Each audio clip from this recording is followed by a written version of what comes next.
Okay, so I said I'd start with depth of field. So what you're seeing in front of you is just a selection of images. You can see these on my website if you want to see them again, eyehartphotography.com. What is pretty similar with the majority of these images is that they've got a relatively shallow depth of field.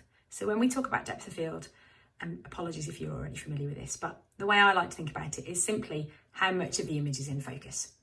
And so for images where you want to capture a moment, love that one, and it's about a particular expression or it's about, a gesture, then a shallower depth of field really draws the focus into beautiful eyes or amazing connection or a squidgy nose or whatever it might be, a mum's gaze, and it distracts you from everything else that's going on in the image, basically. So shallow depth of field is achieved with a really wide aperture, and on phones and on cameras that's denoted by a thing called your f-stop. So we'll talk about how to find it in a moment, but a really low f-stop number, and normally the lowest most things go to is about 1.4 or 1.8, means that the if you like, the eye of the camera, the iris, is as open as it possibly can be. It lets lots of light in and enables you to have a really small amount of the image in focus.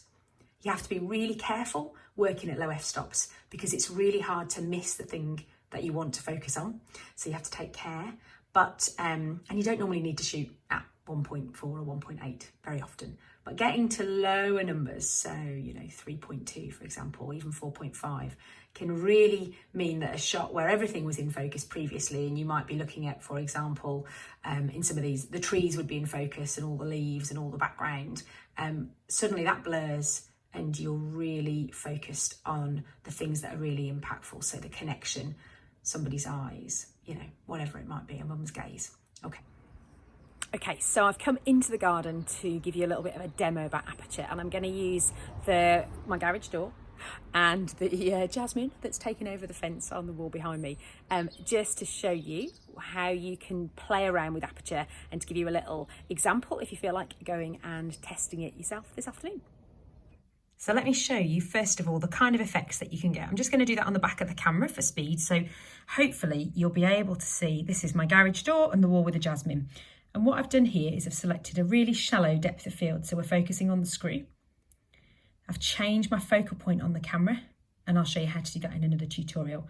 But now we're focusing on a little bit of the wall, and finally we're focusing on the jasmine at the back. So it just gives you a feel, hopefully, for, excuse my terrible nails, gosh, I didn't think they'd be in the shot. It gives you a feel for what depth of field really means. So it's just a really shallow part of the image in focus.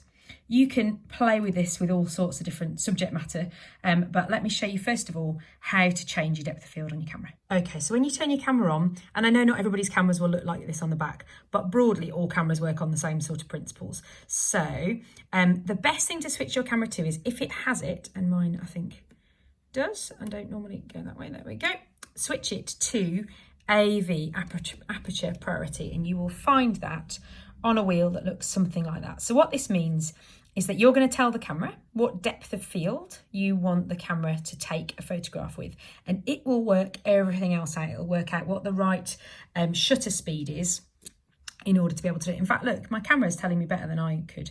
Whether you want on the left-hand side, a really shallow depth of field, really blurry image, or on the right-hand side, a higher depth of field. And the way that we then achieve that is with this F number here. So find a way of getting to your F number. Mine's a touch screen, yours might be dials, depends on the camera. If you've got any questions or you want me to look at the back of your camera, just send me a photograph, send me a message, and I'll happily talk it through with you. And basically what you want to do is you want to change that F number. So the lowest mine goes to on this particular lens is 1.4, because it's, put bluntly, it's because it's quite a good lens, so it goes to a really low F number. But actually loads of phones go really low as well. I think my phone might do that. If I was on 1.4, that would mean that the shallowest amount of the image possible was in focus. And if I go the other way around, this might go to about, I don't know, yeah, 16. That means that most of the image, if not all of the image, will be in focus, except perhaps the very, very front and the very, very back. So think about your images in layers and think about how many of those layers you want in focus. Lots of them, a high F number, Not very many of them a low F number.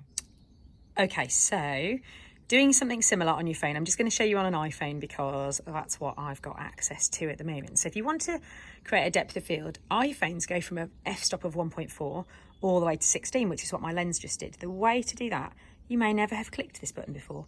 Click Portrait on your iPhone. Let's come back to the same little view we just had. And can you see, this is going to be a challenge, isn't it, holding two phones? In the top right hand corner of the screen, there's a button that says F. Let me just press it. And then I'll show you when I've pressed it, it brings up this little slider.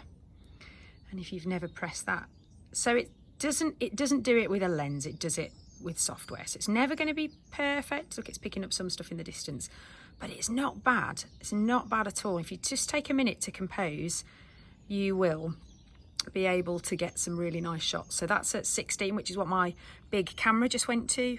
And this is all the way down. I'm showing you the extremes at 1.4, yeah? See, it blurs the background.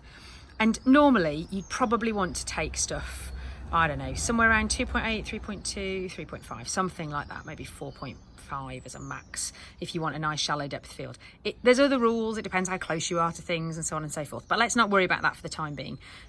So my challenge to you this weekend is whether it's with your phone or whether it's with your camera, find out where you can control the aperture, where you can control the depth of field. So that's the AV button, AV switch, or on an iPhone, it's the F button on portrait mode, and have a play with it. Take photographs of the same thing on different apertures and you'll very quickly get a feel for how it's different. And you might have questions about how to change where you focus. I can cover that off in another little session if you want. I don't want to bore you. But the first thing is, don't worry about where you're focusing. Just work out how to change the depth of field. And if you've not done that before, I guarantee that you will be pretty impressed with the difference in the types of photographs that you're producing. So I hope that was interesting. Drop me a comment or send me a message and let me know what you think. And for those of you celebrating, have a lovely Easter.